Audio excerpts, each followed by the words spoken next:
Well, hello, and here today on the Rusty Glove Box. What we're going to do today is I'm going to work on a little APC, emergency power backup, and it started beeping. And so I checked to see if it was connected or what the issue was, and it looks like the battery has failed. So I've had this for several years now, and so it's about time for it to go out. But anyway, I'm going to take you through some of the quick steps on how to check your battery and all that. Well, this is the little battery backup, and like I say, I've had it for several years. You know, I've been expecting the battery to go out anytime, and it didn't let me down. Sure enough, it did. So what I'm going to do is I'm going to do a little bit of testing. We're going to get the battery out, and I have a bigger battery that I'm going to use in its place. On the bottom, you're going to see these two tabs right here, and I don't think I can't do it one-handed, so anyway, well, no, sure surprised myself. But anyway, there's your battery right there. And what I'm going to do is flip this thing over and get that battery out.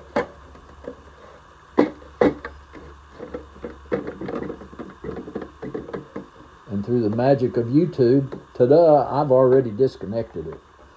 And what I'll do now is I'll get my little multimeter out and just see what that battery says. Well, I've tried a couple of things, and I really couldn't like load test this battery. I could check it with a multimeter, and it had 13 volts, but what I think's happening is it has an internal short and breaking down, and then it just loses connection altogether. So anyway, I have a battery that I'm going to use, and I'm pretty sure it'll fix the problem. This is the battery that I'm going to swap in there, the large battery. It's better than twice the size of the original battery, and that's going to require me to make a little box to put the power supply in and the new battery.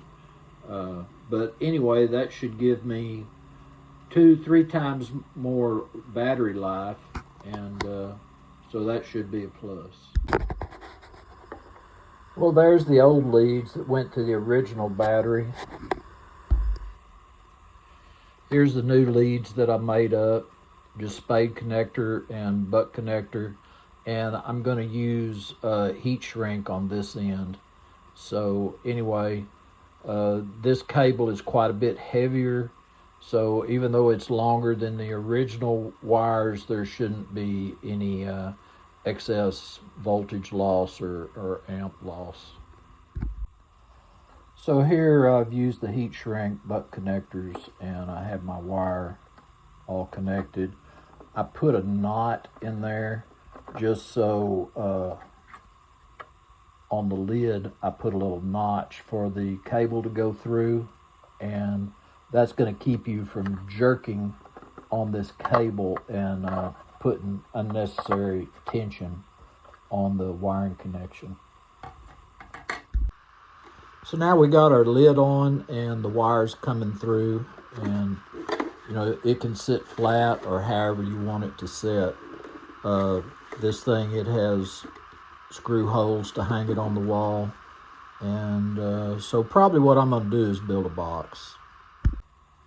Okay, so right now what I've done is I've plugged it into utility power, and now it has gone into the utility power status.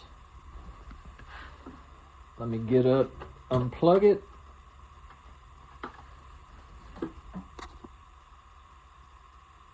And on the blink mode, that indicates that it is on battery power. Well, here it is. We've got it operating, and it is disconnected from utility power, and we're back in operation. Even though this battery is twice as big as what I had, it's better than 2 or 3 times the amount of runtime that I'm going to have now. So anyway, I think this is going to work for me. So anyway, guys, I tell you what, I appreciate y'all coming by the shop today and seeing me kind of rescue this little power supply. It is going to work well for me for what I need it to do. I'll have to build a little box maybe to carry it in. But anyway, appreciate y'all coming by the shop. This is Rusted Glove Box, and I'm out of here.